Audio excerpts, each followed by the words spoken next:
राज्यातील 246 नगर परिषदा आणि 42 नगरपंचायतींचा आज निकाल लागणार आहे। पण आत्ताच्या व्हिडिओत आपण सातारा नगरपालिकेसंदर्भातली अपडेट पाहणार आहोत। साताऱ्याच्या राजकारणातून एक धक्कादायक आणि मोठी उलथापालथ करणारी ही बातमी आहे। भाजप खासदार उदयनराजे भोसले आणि राज्याचे बांधकाम मंत्री शिवेंद्रसिंहराजे भोसले यांना मोठा राजकीय धक्का बसलेला दिसतोय। कारण अपक्ष उमेदवार आणि बंडखोर शंकर किर्दत यांनी विजयाचा गुलाल उधळलाय। सातारा नगरपालिकेच्या या निवडणुकीत अपेक्षित लढत ही भाजप विरुद्ध महाविकास आघाडी अशी होती, मात्र प्रत्यक्षात बंडखोरीनं या लढतीचं संपूर्ण चित्र बदलून टाकलंय। साताऱ्यात भाजपकडून अमोल मोहितेंना नगराध्यक्ष पदाच्या शर्यतीत उतरवण्यात आलं। त्यांच्या समोर राष्ट्रवादी काँग्रेस शरदचंद्र पवार पक्षाकडून सुवर्णा पाटील यांना उमेदवारी देण्यात आली होती। त्यामुळे ही निवडणूक अत्यंत प्रतिष्ठेची मानली जात होती। मात्र या निवडणुकीतील सर्वात महत्त्वाची बाब म्हणजे उदयनराजे भोसले आणि शिवेंद्रसिंहराजे भोसले यांच्या समर्थकांनी आपापल्या आघाड्यांऐवजी थेट भाजप किंवा अपक्ष म्हणून निवडणूक लढवली आणि त्यामुळे दोन्ही राजांच्या मनोमिलन पॅटर्नलाच इथे मोठं आव्हान उभं राहिलं। पालिकेच्या निवडणुकीत भाजपने नगराध्यक्ष पदासह तब्बल 50 जागांवर तर महाविकास आघाडीने नगराध्यक्ष पदासह 45 जागांवर उमेदवार दिले होते।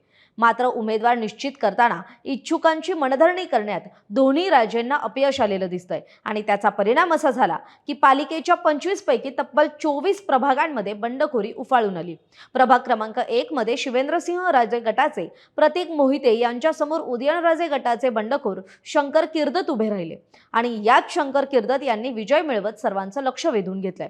प्रभाग क्रमांक 5 मध्ये शिवेंद्रसिंहराजे गटाचे विजय देसाई आणि उदयनराजे गटाचे बंडखोर राम हादगे यांच्यात लढत झाली। प्रभाग 6 मध्ये उदयनराजे गटाचे बबन इंदलकर आणि शिवेंद्रसिंहराजे गटाचे बंडखोर अतुल चव्हाण आमने सामने होते। प्रभाग क्रमांक 7 मध्ये उदयनराजे गटाचे मनोज शेंडे आणि शिवेंद्रसिंहराजे गटाचे बंडखोर आनंदा शेंडे तर प्रभाग 8 मध्ये शिवेंद्रसिंहराजे गटाचे विकास देशमुख आणि उदयनराजे गटाचे बंडखोर सुधाकर यादव यांच्यात अटीतटीची लढत पाहायला मिळाली।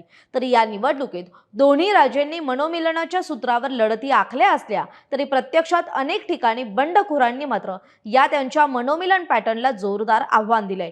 परिणामी अनेक प्रभागांमधील लढती अत्यंत चुरशीच्या बनल्या आहेत आणि त्याचा निकाल काय लागणार याकडे आता साऱ्या सातारकरांचं लक्ष लागलंय। दरम्यान साताऱ्यातील प्रभाग क्रमांक 3 मध्ये मयूर कांबळे आणि जयश्री जाधव यांनी विजय मिळवत भाजपला मोठा धक्का दिलाय।